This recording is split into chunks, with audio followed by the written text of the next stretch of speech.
Gloire à Dieu. Bonjour. Tu sais toutes choses, Seigneur. Alléluia. Une question embarrassante, mais qui met à nu et devant l'homme son fort intérieur a été posée à Pierre. Et qu'est-ce que nous apprenons de cette question que nous allons lire bientôt? C'est que l'état du fort intérieur de l'homme, soit que cet homme l'ignore ou qu'il le connaît lui-même, mais qu'il est en train de dissimuler. Cette question du Seigneur vient au point nommé, non seulement à Pierre, mais aussi à chaque individu. Vous le savez, je suis aussi un homme de Dieu. Mais cette position ou ce titre ne m'écarte pas de cette grande et pertinente question qui nous vient, n'est-ce pas, tout fraîchement. Cela nous conduit à la première lecture dans Jean au chapitre 21, les versets 15, 16 et 17. Verset 15. Après qu'ils eurent mangé, Jésus dit à Simon-Pierre, « Simon, fils de Jonas, m'aimes-tu plus que ne m'aiment ceux-ci » Il lui répondit, « Oui, Seigneur, tu sais que je t'aime. » Jésus lui dit, « Paie mes agneaux. » Il lui dit pour une seconde fois, « Simon, fils de Jonas, m'aimes-tu » Pierre lui répondit, « Oui, Seigneur, tu sais que je t'aime. » Jésus lui dit, « Paie mes brebis. » Il lui dit pour la troisième fois, « Simon, fils de Jonas, m'aimes-tu » Pierre fut attristé de ce qu'il lui avait dit pour la troisième fois, « M'aimes-tu » Et il lui dit, « Seigneur, tu sais toutes choses, tu sais que je t'aime. » Jésus lui dit, « Paie mes brebis. » Praise the Lord. C'est à la dernière réponse de Pierre que nous en venons. Tu sais toutes choses, Seigneur. Effectivement, c'est pour cela que Christ insistait sur la même question, sans tenir compte de la réponse de la bouche de Pierre. Parce que la Bible dit, le cœur est tortueux par-dessus tout. Qui peut le connaître? C'est Dieu seul qui sonde le cœur. Il connaît d'avance le cœur de l'homme. En Jérémie, dans l'Ancien Testament, au chapitre 17, et les versets 9 et 10. Jérémie, chapitre 17, les versets 9. Le verset 9 et le verset 17.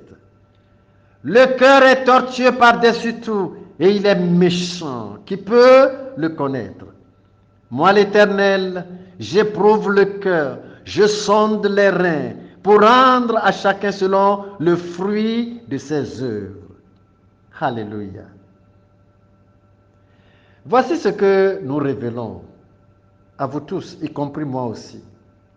C'est que l'apôtre Pierre ne savait pas d'avance qu'il allait renier le Seigneur Jésus. Ne le jugez pas. Il ne le savait pas. Jusque-là, sa conscience était innocente, mais en danger. Et pourtant, c'était la pensée cachée de son cœur. Et cette pensée future de son cœur était indépendante de ce que Pierre, n'est-ce pas, connaissait de lui-même. La même chose avec l'apôtre Judas Iscariote. Judas Iscariote, en acceptant ce premier jour le Seigneur Jésus, ne l'acceptait pas avec l'idée au cœur de le bien étudier pour le livrer après aux principaux sacrificateurs. Non. Il ignorait carrément qu'il le fera. C'est pour cela qu'il était aussi attristé d'écouter Jésus dire, « Quelqu'un de vous me livrera cette nuit. » Et ce n'était pas aussi par dissimulation de pensée qu'il demandait aussi à Jésus, « Seigneur Jésus, est-ce moi ?» Ah non. La prochaine pensée de son cœur était inconnue, n'est-ce pas, inconnue à lui-même. Et cette prochaine pensée était indépendamment des programmes de sa connaissance. Je veux parler de Judas Iscariote. Et cela s'était réalisé.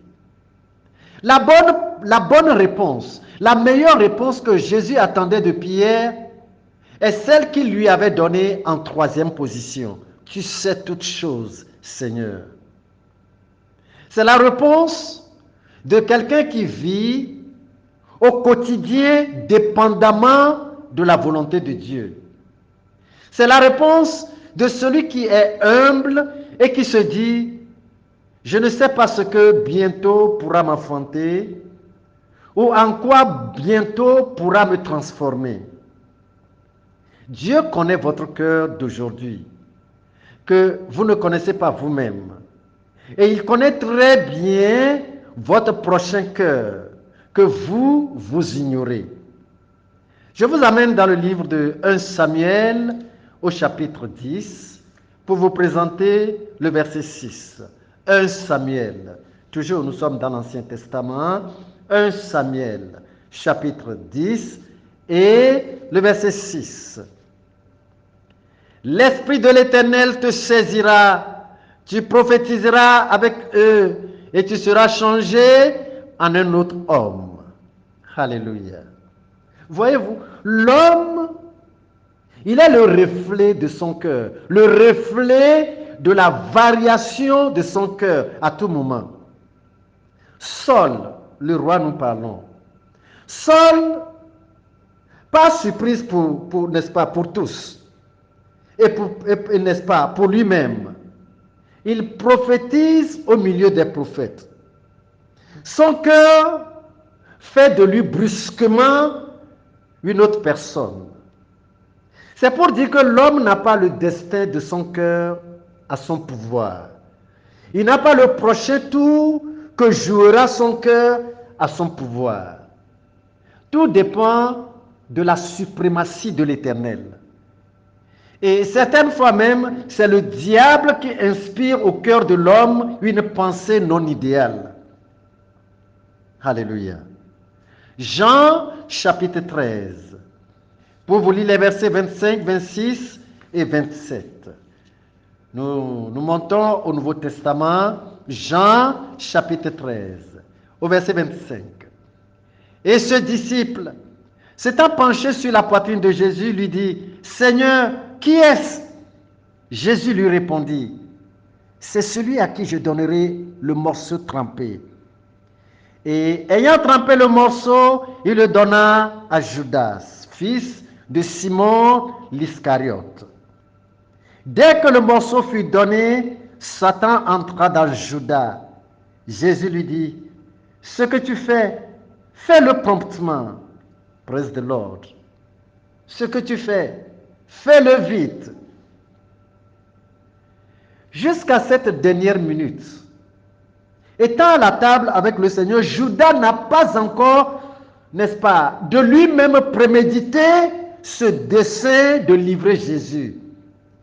Il était jusque-là encore innocent du méchant dessein de son cœur, du méchant projet de son cœur. Seulement que lui-même, Judas Iscariote, était toujours un disciple voleur, comme certains hommes de Dieu encore aujourd'hui. Et c'était en une simple minute que son cœur a fait de lui un autre homme, que lui-même, revenu en lui-même, avait amèrement regretté, mais à la manière d'un fils de perdition. Alléluia. Permettez-moi de vous dire une vérité de moi-même. J'ai rencontré Jésus-Christ dans l'église biblique de la vie profonde, Deeper Life. J'ai reçu toutes mes formations et mes redressages pastoraux rien que dans cette église depuis les années 1986. On ne parle pas en mal de cette église à mes oreilles. Je te prends pour mon premier ennemi immédiatement. Et si quelqu'un quitte l'église de Deeper Life pour une quelconque raison, celui-là pour moi, c'est qu'il est inguérissablement fou, inguérissablement malade. Et si même un ange de Dieu m'annonçait à moi d'avance que je quitterais un jour cette église, bon, j'accepterais quand même, mais pensant que l'ange me parle de ma mort future. Mais à mon grand étonnement, et sans moi-même, j'ai été retiré facilement de cette maison, là où mon placenta en Christ fut enterré. Mon cœur a fait de moi un autre homme avec un autre regard. Je ne m'y attendais pas. Je ne l'ai jamais pensé. C'est comme l'apôtre Paul qui ne s'attendait pas au changement brusque de son cœur. Positivement, bien sûr. Mais il n'a jamais pensé que son cœur peut se tourner vers Christ qu'il avait pris pour son ennemi. Ne faites pas confiance à votre cœur, parce qu'il n'est pas à votre pouvoir. Il peut devenir tout à tout moment. Humiliez-vous dans vos paroles devant Dieu. Dites-lui plutôt, Seigneur, moi je t'aime, mais toi, tu sais toutes choses de moi. Alléluia. Nous achevons comme le roi David, comme ceci. Psaume 139. Et les versets 23 et 29. Sonde-moi, ô Dieu, et connais mon cœur. Éprouve-moi et connais mes pensées. Regarde si je suis sur une mauvaise voie et conduis-moi sur la voie de l'éternité. Praise the Lord. Pourquoi cette humble présentation de David aux yeux de Dieu? Remontons plus haut au premier verset de Psaume 139 toujours. Psaume 139, versets 1 à 3. Éternel, tu me sondes et tu me connais. Tu sais quand je m'assieds et quand je me lève. Tu pénètres de loin ma pensée. Tu sais quand je marche et quand je me couche. Et tu pénètres toutes mes voies. Praise the Lord. Vous savez, par jour, l'homme lui-même n'est rien. Et s'il doit être quelque chose par jour, cela ne peut être que ce que la puissance de la provision de Dieu fait dans son cœur. Alors, craignons tous ensemble l'Éternel. Et, n'est-ce pas, à chaque nouveau jour qu'il nous donne, évoluons, n'est-ce pas, humblement devant sa présence en Jésus-Christ.